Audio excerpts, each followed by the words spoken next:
I am sorry, কিছু মনে করবেন না, আমি ইচ্ছে করে ব্যথা দিইনি, হঠাৎ লেগে গেছে। খুব ব্যথা পেয়েছেন? কপালে ব্যথা পেয়েছি, দুঃখ নেই, কিন্তু তোমাকে দেখার পর যে হৃদয়ে ব্যথা শুরু হলো।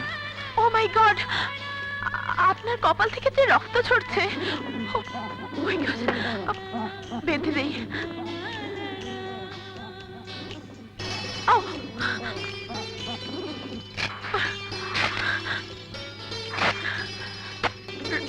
রক্ত পড়া বন্ধ হয়ে যাবে। কপাল কেটে রক্ত ঝরছে তুমি দেখছো, কিন্তু তোমাকে দেখার পর আমার হৃদয়ে চিরে যে রক্ত ঝরছে সে তো দেখতে পাচ্ছ না। আমি সত্যি দুঃখিত, আপনাকে আঘাত দিলাম।